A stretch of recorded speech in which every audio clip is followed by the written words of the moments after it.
c'est le soir de Noël. Un TGV est immobilisé en plein milieu des voies entre Paris et Bordeaux. À l'intérieur, parmi les passagers, 8 personnages. 8 vies qui vont s'entrechoquer dans le rire et les larmes.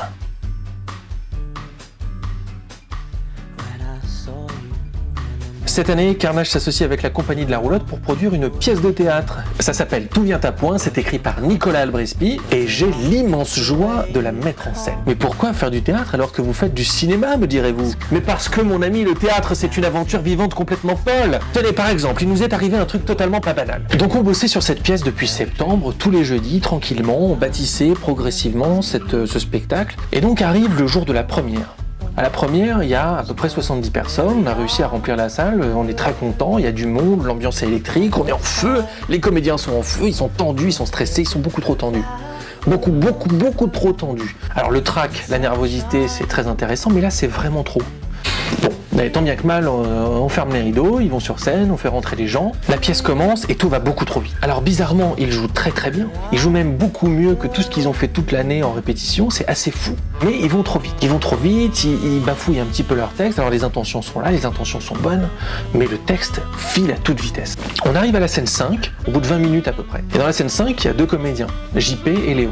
Et très vite, un problème arrive. Un problème énorme, un énorme bug de texte, un trou, un blanc. Donc ils essaient de s'en sortir, ils s'en sortent en bafouillant quelques trucs, ils essaient de raccorder les wagons avec la fin de la scène, sauf qu'ils se trompent de scène, ils vont à celle d'après. Là je me tourne vers l'auteur qui est assis à côté de moi, et je me dis mais qu'est-ce qui est en train de se passer là? Et là JP se lève, il sort de scène, c'est ce qu'il devait faire normalement à la fin de la scène. Gros silence, la scène suivante commence à démarrer, et là, patatras. Patatras, qui dit patatras sans déconner? On entend un bruit sourd dans les coulisses. L'un des comédiens se retourne et nous fait « Oh merde !» Sur scène, tout le monde s'arrête. Là, on comprend tout de suite que c'est grave, on se rue sur scène avec l'auteur. JP est tombé dans les pommes, victime d'un malaise. Rideau, fin de la première. Ah ouais, alors là, on n'est pas dans la rigolade. Hein. Alors je vous rassure, heureusement, plus de peur que de mal. Il va très bien. Il a juste fait un malaise vagal, mais bon, il est tombé, la tête la première sur un banc, il s'est cogné très fort. Le public a eu une réaction formidable. Ils se sont d'abord inquiétés de l'état du comédien et ont promis, pour une grande partie d'entre eux, de revenir la semaine suivante pour la deuxième.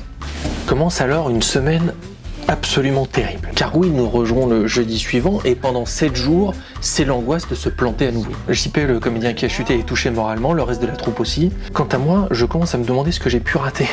Je me sens fautif. Je me dis mais qu'est-ce que j'ai foiré? Qu'est-ce que j'ai raté dans leur préparation pour qu'ils se mettent une pression telle, etc. Et surtout, je me demande comment je vais faire pour rassurer tout le monde et les aider à remonter sur scène avec moins de pression. Et je ne sais pas comment faire. Pendant un instant, je suis complètement largué. Mais heureusement, dans cette troupe, et c'est ce qui est vraiment très beau là-dedans, c'est qu'il y a une envie de remonter sur scène et de surtout ne pas rester là-dessus.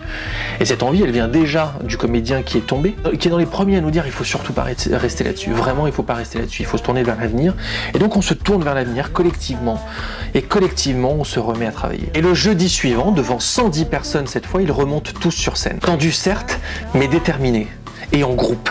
Et là, c'est un triomphe. Ils vont jusqu'au bout. Alors, je vous cache pas qu'avec l'auteur au fond de la salle, ne maîtrisant absolument rien de ce qui se passe sur scène, on était là à se dire oh putain, on a passé un sale moment. Par contre, eux sur scène se sont éclatés. Ils ont joué avec les rires, ils ont déclenché des applaudissements en plein cours de représentation, ce qui était totalement fou. Il y avait une ambiance électrique, folle, furieuse, magique. Et à la fin, quand le rideau se ferme et que je les rejoins en coulisses, je vous jure, on avait l'impression qu'on venait de gagner la Coupe du Monde par 7-0. Et donc l'incident de la semaine d'avant a provoqué cette joie encore plus dingue sur la seconde première. Et c'est pour ces moments-là qu'on fait du théâtre. Le théâtre, c'est du vivant, quoi. On ne maîtrise absolument pas, c'est extrêmement fragile. Le cinéma, quand on se foire, on recommence. Et c'est très cool, c'est autre chose encore. On peut faire des choses beaucoup plus riches pour le spectateur, mais pour ceux qui sont sur scène, le théâtre, c'est terriblement riche, c'est humainement incroyable. Donc voilà, profitez-en pour venir nous voir. Nous jouons encore le 28 mai prochain, 2019. Je sais si vous regardez cette vidéo en 2032, forcément on ne jouera plus. Bon alors peut-être qu'on jouera encore, mais à Bordeaux, les réservations sont ouvertes. Je vous mets le lien en description. À bientôt.